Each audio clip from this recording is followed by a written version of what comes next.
I'm Father Jeremy Harrington, the guardian of the Franciscan Monastery in Northeast Washington. We are celebrating St. Francis of Assisi starting October 2nd at 1:30. We'll have the blessing of the animals, and people will bring all kind of animals to be blessed by St. Francis. People love their animals. Francis loved animals. On October 3rd, we have the Transitus in the evening at 7 p.m., which we remember the dying of St. Francis, his death, passing to the next world. And on the next day, Tuesday at 5 o'clock, we'll have a Mass celebrating.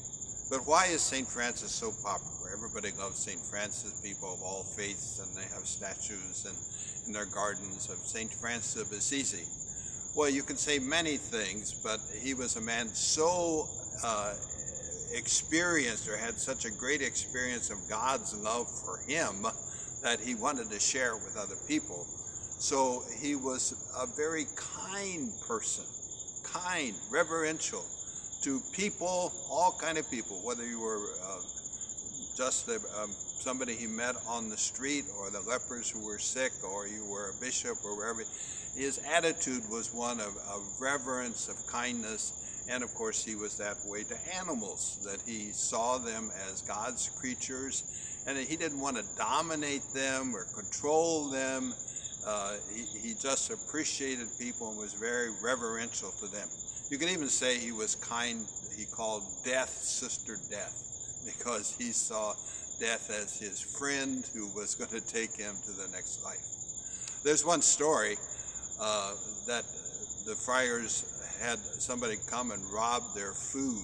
You remember, they begged food, and so they had this food ready to eat, and some guys came in and stole their food.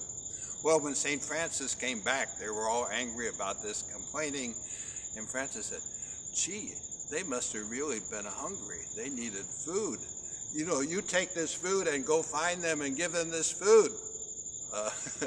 Well, we find that hard to do, but it showed his attitude, that he saw the good in people and thought the best of them, and he was just a very kind, reverential person. So that's why everybody loves St. Francis of Assisi. So come to the monastery and help us to celebrate with the animals on Sunday, and the passing of celebrating his death on Monday, and the Mass on Tuesday.